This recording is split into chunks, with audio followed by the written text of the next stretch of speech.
on Fox. And then 6:40 is the Pats and the Chiefs at Arrowhead. That on Sunday. Both games presented by our friends at Intuit TurboTax Live. Let's say hi to Shregs. Oh, yeah. What's up, Shregs? Yeah, Shregs. Hey, I have one question for you, sir. Who won the week? End.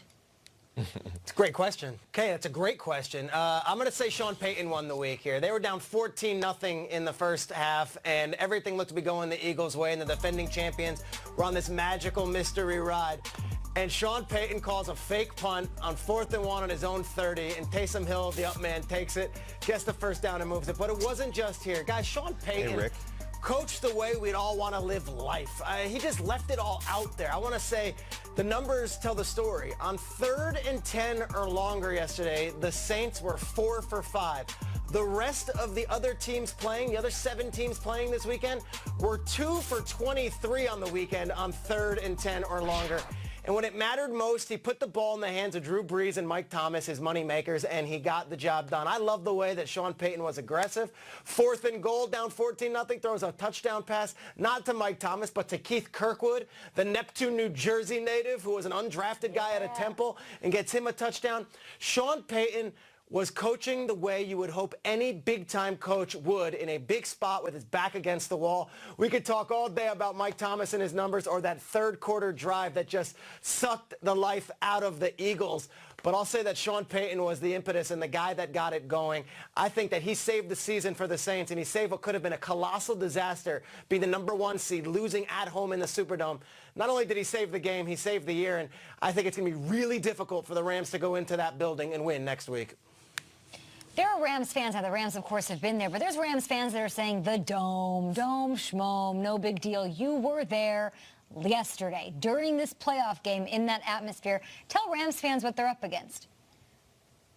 It's really hard, and the fans are incredible, and the fans are insane, and because it's indoors, it's so much louder, it's so amplified. I spoke to Doug Peterson for a while on Saturday, Kay, and I said, how do you simulate it? And he said, well, we crank the volume as loud as we can in our practice facility, but it doesn't even come close. The Superdome is a different beast. There are 31 stadiums, and then there's the Superdome. And then to even put an asterisk on it, there's the Superdome in January. It is as hard a place you can play in any sport, in any building. I can't imagine a team coming in there and having a better start than the Eagles, being up 14-0, and it still wasn't enough. The Superdome, Kyle said it already. There are 4 teams in the playoffs, and then there's the Superdome, a 5th team. It is unlike any situation we've seen in any sport, and that includes the Cameron Crazies, or that includes whatever you want to talk about, Notre Dame Stadium.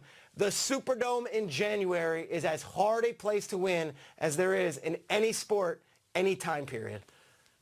Nobody knows that better than Sean McVay. We'll see what they can pull out. Shregs, please come home. Yeah, come on home, Peter. Come on, it's our Superdome. I'm coming. I got a flight. I'm out of here. Guys, I got nothing left. I'm going. Yay! I'll see you guys in a Safe travels, and thanks for the hard work, Peter Schrager. Come home. Loosening up the tie, but he didn't wear one today. It's all good. Kyle, what do you got? Looking for Peter at the Hudson News with a big Toblerone. That's my guy. I think it's a peach O. Trolleos, those things. I like the Apple-Os. I'm fine with those. And my winner of the week is very simple. It is Rams running back Cortrell Javon Anderson. Can you imagine, guys, for a second? C.J. Anderson was so good. And I look at some of these guys, especially the running back position. They're just professional running backs. They know the craft. You can go any team, anytime. Certainly Adrian Peterson comes to mind. A guy like Justin Forsett, who's just like, put me on any team in any offense. I know how to play the position. That's what I respect about him. And can you imagine, guys, on December 11th of 2018, C.J. Anderson was sat down by a terrible Oakland Raiders team at the end, circling the drain, and said, C.J., it's been real. We love you. I love the way you've worked here. It's not going to work out right now. Can we have your playbook? I don't know if it was Gruden, if it was an underling. They gave him a black trash bag? That's it. Maybe just take all your stuff out of here. And I'm sure they had their reasons. But December 11th, he was cut by the Raiders. And here's the fact. This is not an outlandish thought. Talk about it. I'm telling you, if this season plays out this way, C.J. Anderson could be the Super Bowl MVP. Let me just put it out there like that. He could be going from the Raiders to Disneyland. It is that good. And he also had the moment. He grasped them. That moment on the Cowboys bench was so funny and so authentic as he's just wearing them out. Now watch what he's going to do to Leighton, by the way. Stiff arm, get off me, big man, get off me. And then let me just take a little siesta. Let me just sit right the hell down. Nobody moved him. No one said, get out of here. Get your butt out. This is our bench. Because what could they? They weren't doing it to him on the field. They weren't doing it on the sideline. They practically brought him some Triscuits. You know what I'm saying? Go ahead. This is your house, CJ. That is a moment right there. And I'm so happy for CJ Anderson. Awesome, awesome night. Can we all just put our hands together and say congrats to Andy Reid? Yeah, Andy. Big Seriously, red. nobody won the week more than him. His first conference championship game appearance since 2008. That is a lifetime away, and that was with the Eagles. This is the first time with the Chiefs.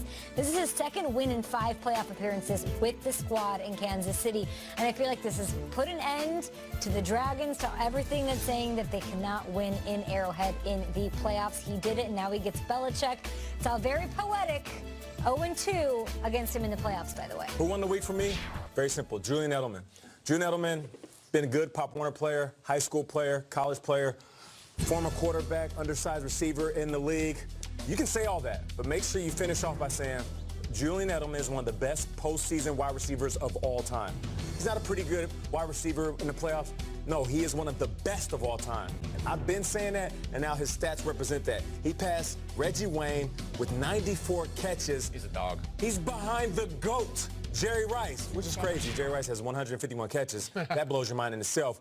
But how about this? Hines Ward and Wes Welker tied for 4th. Wes Welker, another guy that was in that Patriots system. So shout out to Julian Edelman. Hey, Jules, I see you, bro. One of the best to ever do it.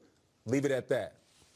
And, you mentioned Wes Welker. Let's talk playoffs here. What Julian Edelman can do and what he did and what Wes really couldn't do is really what stands out to me. He's one of the GOATs.